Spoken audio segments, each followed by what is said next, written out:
You don't need a flight number, Paige, because you aren't going. My father's voice cut through the applause at his anniversary dinner, loud enough for all 30 guests to hear. He pointed his champagne glass at me and laughed. Someone has to stay behind to feed the dogs and watch your sister's kids. That's your job. He didn't say it like a request. He said it like he was speaking to a servant. My mother smoothed her napkin and looked away.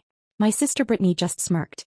In that moment, 30 people watched my own family decide I wasn't worth a seat on the plane. But as I stood there humiliated, my hand brushed against my phone. They thought they were putting me in my place. They didn't know they had just left me alone with their financial records. Before I tell you what I found in my father's safe that night, and how I used it to turn their paradise into a federal prison, drop a comment telling me where you're watching from and what time it is there. I want to see how far this story travels. The room was so quiet I could hear the ice melting in the champagne buckets. 30 people were holding their breath, waiting for the explosion. They expected tears. They expected me to flip the table or scream at my father for treating a 32-year-old woman like an indentured servant. My mother was actually gripping the tablecloth, her knuckles white, bracing for the scene that would ruin her perfect evening. And honestly, a part of me wanted to give it to them. I wanted to shatter every crystal glass in the room. But I didn't. I just stood there completely still.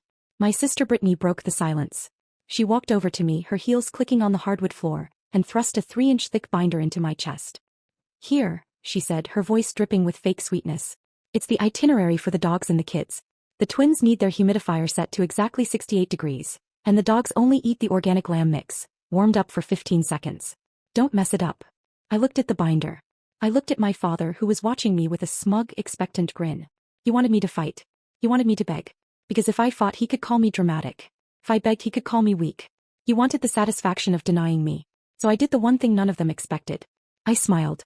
Okay, I said, taking the binder. I understand. Have a wonderful trip. The relief in the room was palpable. My father's chest puffed out. He clapped a hand on my shoulder, heavy and condescending. That's a good girl, Paige. I knew you'd see reason. We all have to make sacrifices for the family. He thought I had submitted. He thought he had won. But he didn't understand what I was doing. There is a concept in behavioral psychology called strategic compliance. It is what you do when you are trapped in a cage with a predator that is bigger and stronger than you. You don't bare your teeth. You don't attack. You lower your head. You expose your neck. You make yourself look small and harmless. You let them think they have total control because arrogance makes people sloppy. Arrogance makes them leave the cage door unlocked. If I had screamed at my father, he would have kicked me out of the house right then. He would have taken back the keys. He would have hired a security guard to watch the property while they were gone. But by accepting that binder, by accepting the humiliation, I bought myself access. I wasn't agreeing to be his babysitter. I was agreeing to be left alone inside his empire for 7 days without supervision. I held that binder like it was a holy text. I listened as my mother listed off more chores. Watering the orchids, collecting the mail, waiting for the pool cleaner. I nodded at every demand. I thanked them for trusting me. And the whole time my heart wasn't racing with fear. It was steady with a cold, electric anticipation. They were leaving me in the house where my father kept his private servers. They were leaving me with the physical files they thought I was too stupid to understand. When the dinner finally ended and the guests filtered out, whispering about how graceful I was about the whole thing, my father gave me one last look. Don't let me down, Paige, he said. I looked him right in the eye. I won't, Dad. I promise I'll do exactly what needs to be done. He didn't see the double meaning. He didn't see the wolf behind the smile.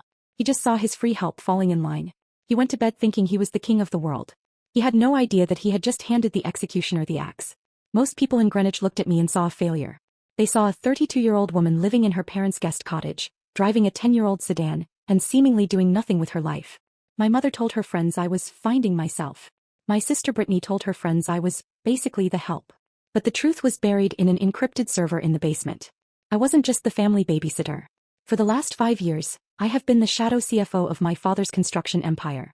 My father, Richard, is a man who believes laws are suggestions for poor people. He built his wealth on cut corners, under-the-table labor, and shell companies designed to hide assets from the IRS. But he is terrible at math. 5 years ago the walls started closing in. He didn't hire a high-powered firm to fix it because firms ask questions. Firms have ethics policies. Instead he came to me. He sat me down, poured me a glass of cheap wine, and told me that if I didn't help him organize the books, the family would lose everything. He told me it was my duty. So I became the fixer. While Brittany was posting unboxing videos of designer bags I knew were bought with laundered money, I was up until 4 a.m, creating paper trails to cover their tracks. I managed the offshore accounts. I cleaned up the financial disasters created by Tyler, Brittany's husband, whose tech startups were just sinkholes for tax-free cash. I lived in a state of constant low-grade terror. My father made me sign documents as the responsible party. He made sure that if the house of cards fell, it would land on me. I did it because I thought I was saving us. I thought I was earning my place at the table. I thought that if I worked hard enough, if I saved them enough times, they would finally respect me. Then came the night that killed the daughter and woke up the auditor. It was 3 years ago. I was in my father's office, shredding documents he didn't want the state inspectors to see, when his email notification pinged. It was a thread between him and Tyler. The subject line was simply, "The page problem." I clicked it. My heart hammered against my ribs as I read my father's words. "Don't worry about Paige asking for a salary. She's too scared to leave and too ugly to get married. She's cheaper than a firm and she's our free insurance policy. If the feds ever come knocking, we claim she went rogue. She's the perfect patsy." I didn't cry. I didn't scream. I sat there in the glow of the monitor, feeling a cold, metallic clarity wash over me. They didn't love me. They didn't even like me.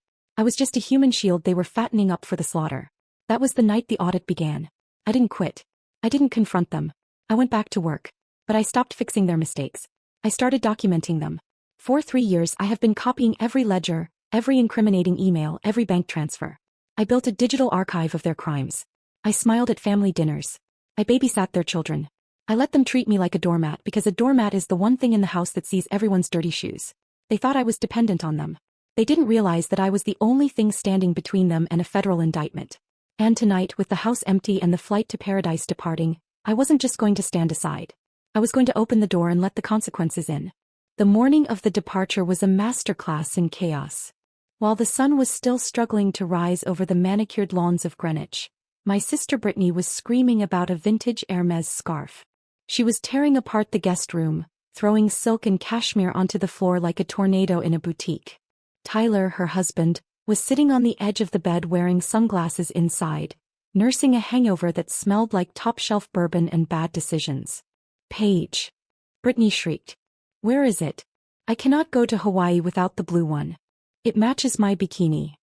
I walked into the room, reached under the pile of discarded clothes she was standing next to, and pulled out the scarf. I handed it to her without a word. She didn't say thank you.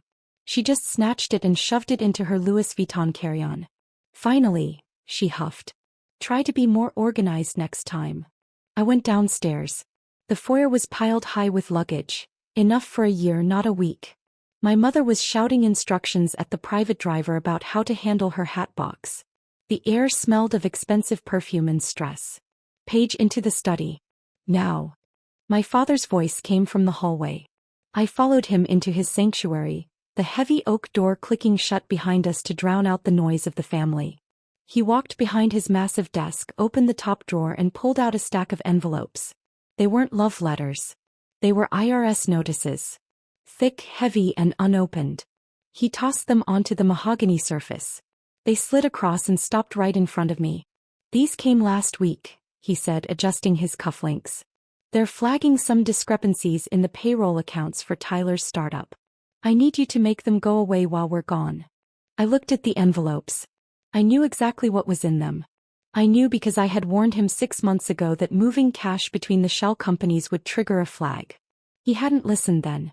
Now he wanted a miracle. "Dad," I said, keeping my voice neutral. "These look serious. If they're auditing the payroll." "Fix it, Paige," he snapped, his eyes cold.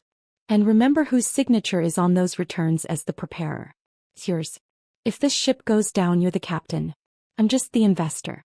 So I suggest you spend this week being very creative with those ledgers, or you're going to look very bad in an orange jumpsuit." It was a threat. Plain and simple. He was reminding me that he had set me up.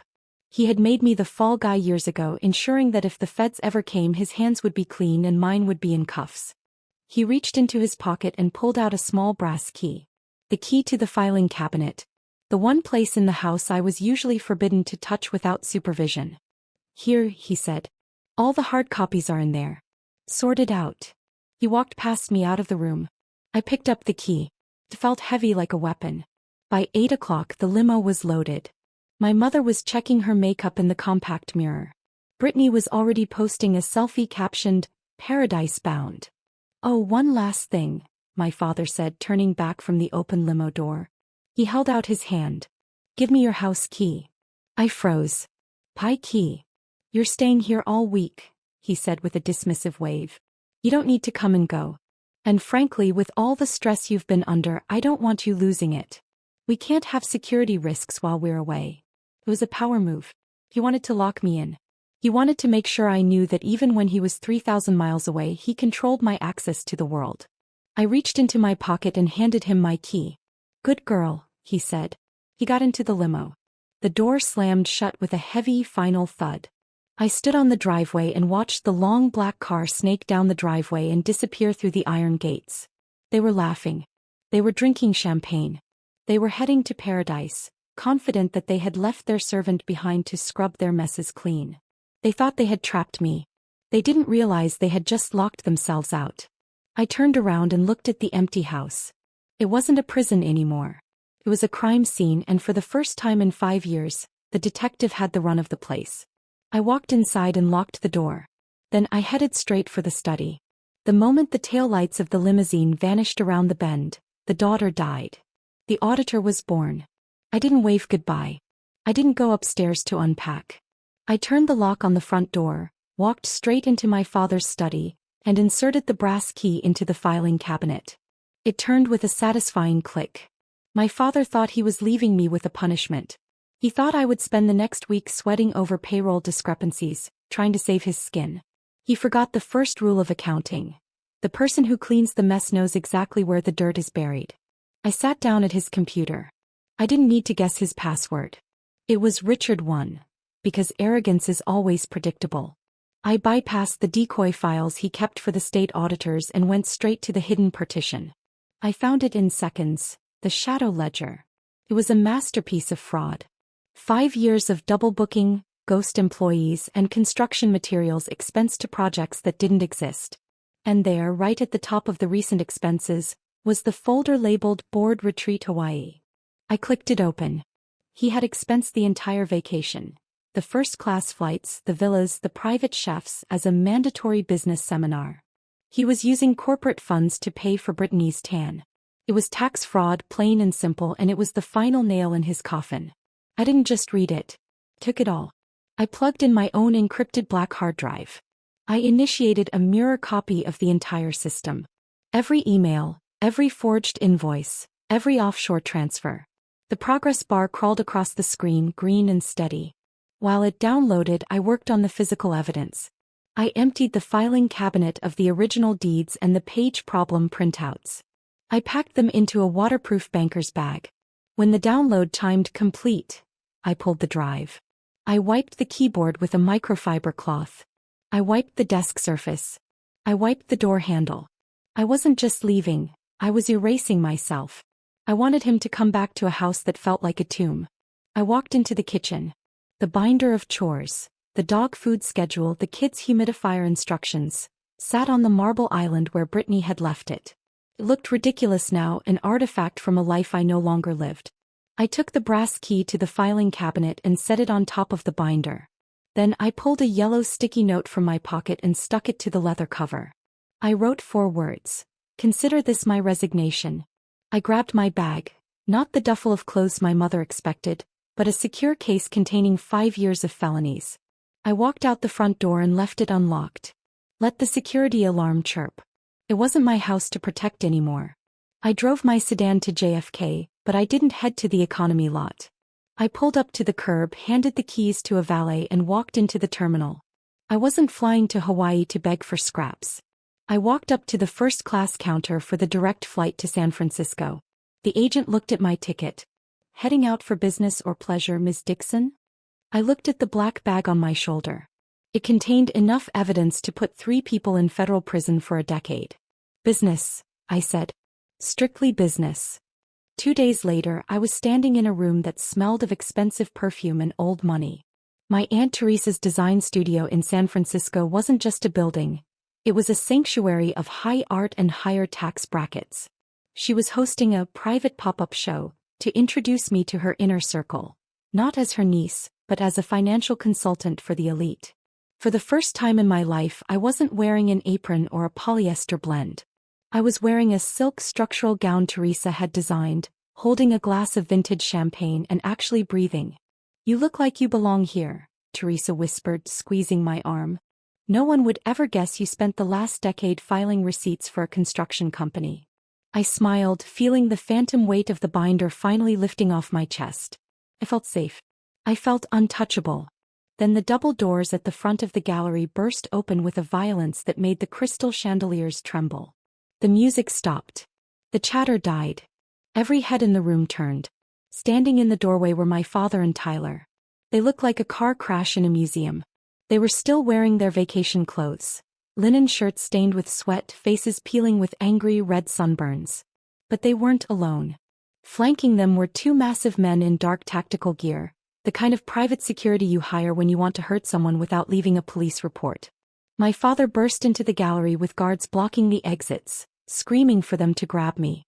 In front of horrified guests, he accused me of stealing $50,000 in diamonds and hard drives, painting me as a criminal to hide his own crimes. Tyler threatened to call the police unless I handed over the bag. Instead, I pulled out a manila envelope. I told them I wasn't a thief. I was a whistleblower. The drives were already with the IRS and FBI, and touching me meant tampering with a federal witness. The guards backed off immediately. My father paled as I listed his crimes: offshore accounts, fake payroll, shell companies, and even the Hawaii trip he thought was a vacation. The room turned on him. Guests started calling their lawyers. Aunt Teresa ordered him out, and as he staggered outside, federal agents arrived and arrested him and Tyler. The investigation seized the houses, cars, and hidden funds. My parents and sister were left broke. Richard and Tyler got 5 years for tax evasion and fraud. I received $3.6 million under the whistleblower program and bought Aunt Teresa's building. I realized my father was never powerful, only loud, leveraged, and funded by stolen money. When it vanished, so did he. Now I own my life, my work, and my future. Family isn't blood. It's the people who honor your worth.